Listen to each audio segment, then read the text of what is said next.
right, folks, we're back. Kiss my grits. Always got to make sure somebody grabbed them grits. I forgot. Yep. Big Vito got them, though, folks. Watch that Green Mile, folks. Yep, everybody heading to work. There they are. Yep.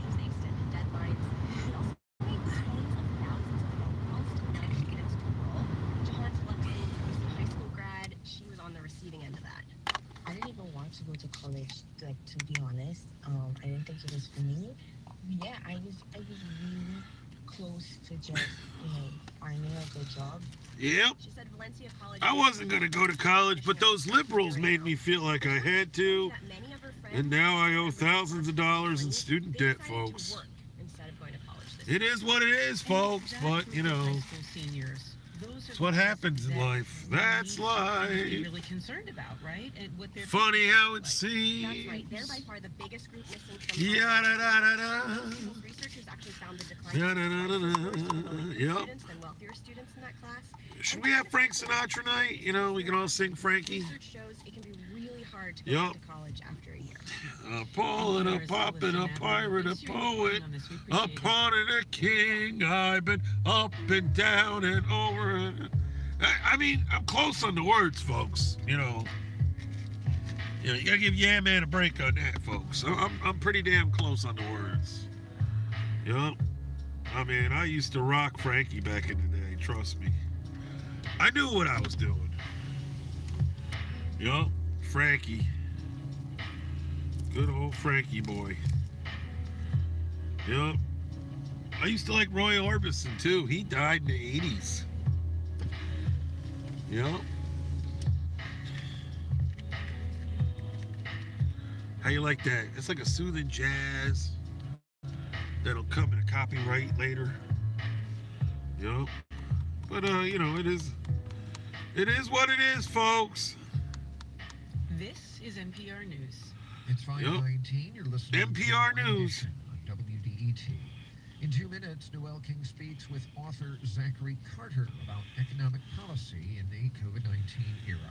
Economic policy. Traffic. Interesting. I'm Magna Chakrabarty. What they're talking about.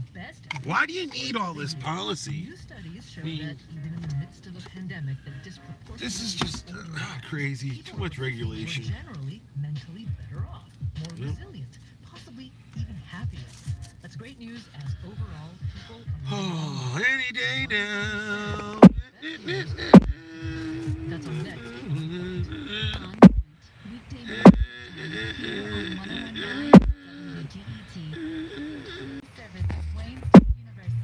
Drop this in a couple places just to see what happens. Yep, reconnecting, folks. Who is my single person right now, folks? Come on. I know if it was Reaper Man, he'd be telling me. If you listen and you can afford to make Wonder if Art realized I went live again. Haven't done it yet. Don't worry, it's not too late. Never too late. It's not too late. It's never too Today, late. a conversation about workplace burnout and what can be done to prevent it. Guess I welcomes Ann Delisi. chased somebody off. Special announcement: you won't. There goes my one. I-696 eastbound at Orchard Lake Road, a crash has. 696 What forecast? Mostly eastbound, folks. There's a crash. Mostly cloudy tonight. Yep. Overnight temperatures in the low 30s. That's my Partly power cloudy pack. tomorrow with a high of 61 and Not lots like of Rich Life is sunshine happy to on see me. Sunday, high of 67. Did he just say a high of 67? Next news at 5:30 on WDET. It's 5:21. Support for NPR comes from this station and from the Charles Stewart Mott Foundation. For more than 90 years, supporting efforts to promote a just, equitable, and sustainable society. More at mott.org. From the estate of Samir Naguib, whose bequest helps ensure access to vital public radio programming and lifelong learning for all No communities. ducks. From the William Ducks. Lee We never have ducks. We have Canadian geese. This actually looks like it's froze. Make a difference in the lives of It has. Oh, they're down there. young adults for more than 80 years. Learn more at WTGrantFDN.org.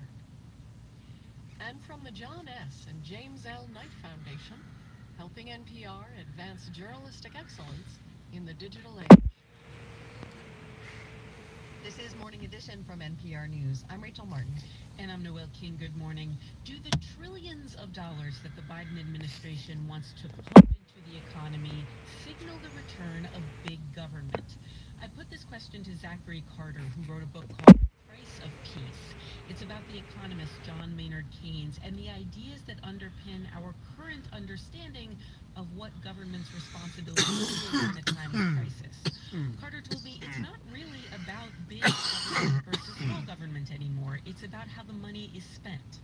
There's always been, at least over the last 75 years, a fairly large government. But since the 1990s, there has been a different consensus about how we should organize that government, with Democrats moving closer to sort of the Reagan conservative Republican understanding about how the state should be organized. And I think President Biden's been pretty clear about wanting to turn away from that. He's hanging a large portrait of FDR in the Oval Office. That's something new. So I think the size of the government is sort of a rhetorical issue. The real shift here is where the focus of that government is directed. I'm going to phrase this next question carefully because I know that authors of New York Times op-eds often don't write the headlines. You wrote in Well, in the next 2 weeks, folks, we'll be doing a car that video. Coronavirus killed the gospel of small government. What did you mean by that? Well, I do want to credit the headline writers of the Times. That was their headline, but I approve of the headline. I think the gospel of small government has always been divorced from the reality of what conservatives have called big government. The belief that with the government out of the way, the economy will take care of itself, and that individuals acting of their own sort of I agree with that. Impetus, self-interest. I can actually agree with that, folks. Do things that are productive and prosperous. I think one of the important lessons, perhaps the most important lesson from the work of John Maynard Keynes, is that oftentimes individuals, for their own quite rational reasons, decide to do things that are bad for the economy as a whole. If everybody stops spending, then nobody is buying any goods and producers have to lay people off. If the economy is bad, right, if things look pretty rough for the future, then it can be quite rational for everybody to save. So you need someone, some entity to step in and coordinate this activity to give people confidence that the future is going to be brighter than today and give them the power to act on that. Did the era of small government lead us to problems? You know, it's almost like no one's allowed to save their money anymore. They want you to spend. Most of these problems, however, were exposed we got to have people spending or the economy. The financial crisis of 2008. I mean, this sort of way of thinking about the economy. My father wasn't a spender; he was a saver. Very popular in the United States between the 1930s. My father wrote the bills out once a month as I grew up. He still does for it the past 25 years, and I think really for most of the past. Retired now. And so people could see that things were not working correctly or as well as they would have hoped in 2009 and 2010. Could have been a click online. Belief that if the government I don't even think. Way, I mean, I bet he has a debit card, but back in the day when they were called Mac cards, he never had one. Can't take care of, but needs the government's help to solve. The U.S. Chamber of Commerce is a conservative, and I think the day of having cash in your pocket and paying cash for things is over. And that has been pushing for a large infrastructure bill for quite some time now, even though it constitutes big government spending. Look at that. They're going to work in the 1980s retro, 8mm. So it's like they're going to work in the 20s or something. Asking for government intervention. Does that suggest to you that broadly minded? Oh, this has got to be better. No way. I mean, that looks crazy, what it looks like, but still. All right, let's go back. I like that 8mm. I think that was 8mm. Was that 8mm? No, but we had to go back to that just to get an idea what we were on. Is 8mm even here now? Where the hell it go? There it is. Yep. Well, folks, guess I should have never ended the first one and assumed that Big Vinny had that because nobody came back. It's all good. Later, dudes.